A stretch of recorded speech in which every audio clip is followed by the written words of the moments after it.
Raised by Wolves. Have you seen it? Do you plan on seeing it? If not, but if you are, spoiler alert, we about to talk about it, so stay tuned. 1 in a million to one villain. Too hot to be in the kitchen, I'll end up melting the ceiling. What's going on, Hobby Lobby? It's your boy Javier Javier with the Javier Show. Make sure you say it twice. If you like politics, religion, and culture, you know what it is.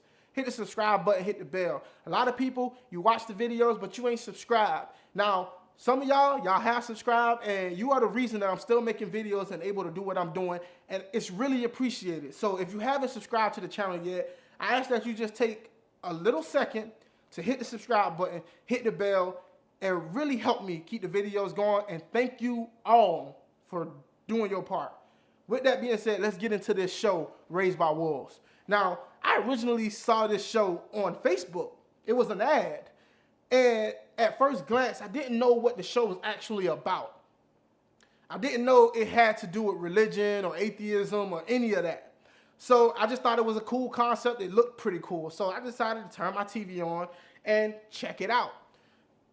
My mind was blown away. Now, some of you might not like this show. Some of you really will.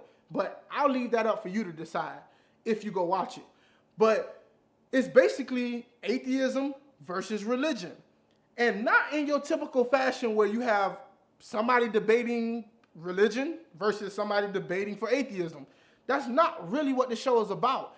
It's literally a war between the religious and the atheists. And let's just say things don't end well. But you don't really know that going in. The show starts off with two androids. One is a white woman named Mother. The other one is a black guy named Father. And they have these 6 children that they're supposed to bring to this new planet and help raise up to save humanity. Now, as you're watching the show, it starts to fill in all of the blanks on how we originally got where we are.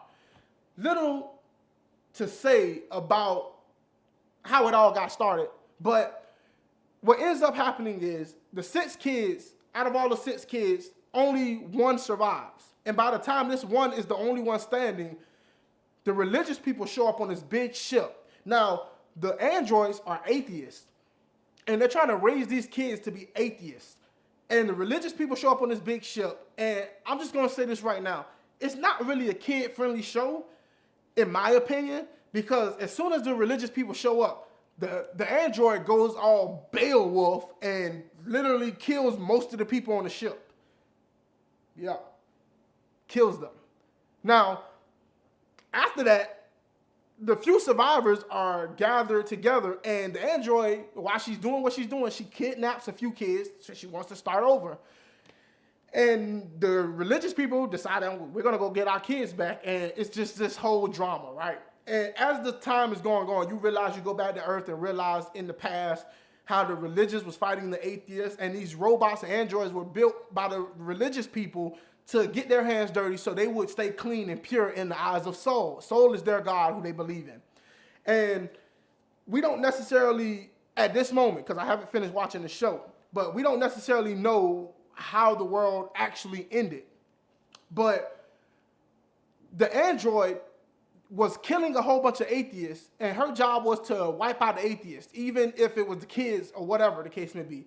But this one smart atheist dude decided to kidnap her because he had some fancy technology that did some fancy stuff that took her fancy behind down, and then he did some fancy technology science stuff, and he reprogrammed her, right?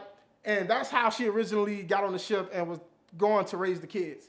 So long story short, this movie really brings a different side of religion and atheism and how far it can go and how much these ideas matter.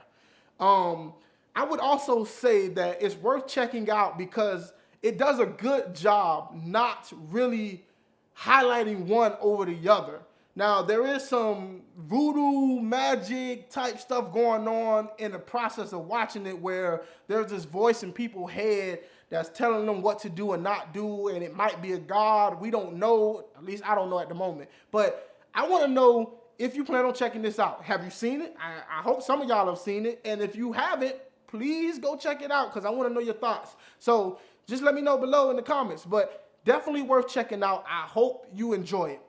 With that being said, like before I go again, thank y'all so much for taking the time to subscribe to the channel, for the Patreons that go out there and actually, you know, make it do what it do. Because of you, I've been able to buy, you know, this. So I just want to give a shout out again.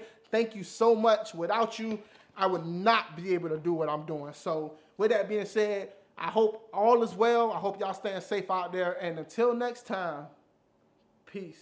1 in a million to 1 villain. Too hot to be in the kitchen, out in the melting the ceiling.